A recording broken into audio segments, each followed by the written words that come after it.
संवैधानिक तौर तरीकों के हिसाब से हाँ। कुछ सीमित समय के लिए हाँ। इनको लागू किया गया था। हाँ। अगर ऐसा था तो ये अब तक, तब से लेके अब तक इनका कोई संशोधन क्यों नहीं किया गया? आप लोगों को बताना चाहिए जनता को, क्यों नहीं संशोधन किया गया, क्यों इसको बार बार बढ़ा रहे हैं? वोट बैंक की राजनीति बंद करके आ जाना। वोट लेने के लिए तो है ना। क्यों नहीं ये नेता बोलते, क्यों नहीं मीडिया वाले बोलते, क्यों नहीं इलेक्ट्रॉनिक और प्रिंट मीडिया बोलता इस बारे में कि आरक्षण देश के हित में नहीं है? आरक्षण अगर देश के हित में है तो जो आरक्षण से बने डॉक्टर से इलाज करवाइए ना, आरक्षण से बने अध्यापक से अपने बच्चों को पढ़ाइए ना। क्यों आप जाते हैं अपनी किडनी बदलवाने सिंगापुर के अंदर? क्यों जाते हैं अपने आंख का इलाज कराने के लिए लंदन के अंदर? क्यों नहीं आप सरकारी स्कूल में जाते? क्यों नहीं आप सरकारी अस्पताल में इलाज कराना चाहते अपना? आप बताओ ना मुझे, मैं गलत बोल रहा तो मुझे कह दीजिए कि आप गलत हैं भैया जी। आप गलत बोल रहे राजेश गुप्ता जी, देश की जनता को भी बताना चाहिए आपको, मेरे साथ साथ आपको अपने साथ, कि भी राजेश गुप्ता झूठ बोल रहा है, गलत बोल रहा है। ये देश के हित में है आरक्षण। अगर एक सेकंड, अगर देश के हित में आरक्षण है तो मैं सबसे पहले आरक्षण का समर्थन करूंगा। सर मैंने ये नहीं कहा कि आरक्षण देश के हित में है या अनहित में है। मेरा सवाल आपसे ये था कि जब सीमित समय तक के लिए आरक्षण को प्रतिबंध कर दिया गया तो उस पर संशोधन क्यों नहीं किया गया? बता तो रहा हूं, कौन हिम्मत कर रहा है? वोट बैंक की राजनीति है, लोगों को भड़काया जा रहा है। कैसे इसका संशोधन होगा? फिर होगा, जनता ही करेगी। जनता जब आरक्षण के विरुद्ध बोलेगी, जो आरक्षण के विरुद्ध खड़ा है उसको वोट देगी, तभी ये लोग मानेंगे। नहीं तो क्यों? आज कह रहे ना मुफ्त में बिजली देंगे, मुफ्त में पानी देंगे, मुफ्त में राशन देंगे, मुफ्त में 10,000 रुपए महीना भेजेंगे। लोगों की आमदनी बढ़नी चाहिए या मुफ्तखोरी बढ़नी चाहिए? मैं तो आपसे पूछना चाहता हूँ, पैसे कहाँ से आएंगे? वर्ल्ड बैंक IMF तो नहीं दे रहा, या इटली में जो मामा नाना बैठे वो पैसे भेज देंगे हमारे पास? ये पैसे कहाँ से आएंगे?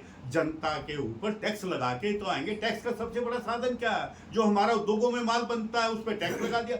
जितना टैक्स लगेगा उतनी महंगाई बढ़ेगी, लोगों की आमदनी कैसे बढ़ेगी ये सोचा आपने? रोजगार कैसे पैदा होंगे सोचा? कहने से क्या होगा कि मैं 10 किलो राशन कर दूंगा 5 किलो की जगह, मैं 2 करोड़ रोजगार पैदा कर दूंगा। कहाँ पैदा होंगे रोजगार? हमारा आयात कितना है, निर्यात कितना है? हमारी जो उद्योगों में माल बनता विदेशों में उसकी क्या साख है, कितना सस्ता और महंगा है?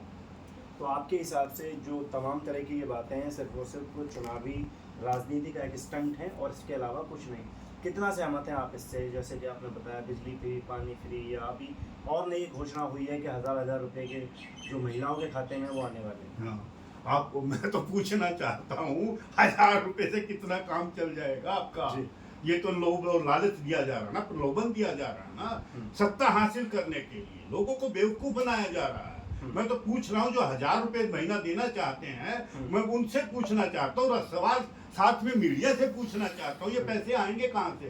मैंने तो सवाल आपसे पहले भी किया है। वर्ल्ड बैंक देगा, IMF देगा, UN देगा, या इटली में जो मामा नाना बैठे वो देंगे ये पैसे? ये पैसे कहाँ से आएंगे? जनता के टैक्स पे ही तो आएंगे पैसे। जनता से पैसे लेके आपने दे दिए, जनता को ही दे दिए। अब जनता की आमदनी बढ़ाओ ना। तो आप अगर सत्ता में आते हैं, आपकी पार्टी अगर सत्ता में आती है तो प्राथमिकता किन मुद्दों पर रहेगी? हमारी प्राथमिकता तो 2 बातें तो आपने बताई दी है। तीसरी प्राथमिकता हमारी ये है कि लोगों को जो है रोजगार बढ़ने चाहिए, उनकी आमदनी बढ़नी चाहिए, उनकी परचेजिंग पावर, क्रय शक्ति बढ़नी चाहिए, और जो देश की महंगाई है वो कम होनी चाहिए।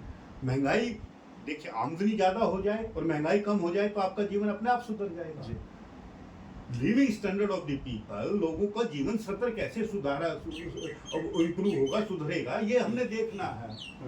हमको तो सत्ता के साथ साथ ये है लोग जागरूक हों, और सत्ता भी ऐसे लोगों के हाथ में आनी चाहिए जो ईमानदारी से जनता की सेवा करना चाहे, न कि जनता के टैक्स से खाओ पियो और मौज लेने के वाले नेता आने चाहिए।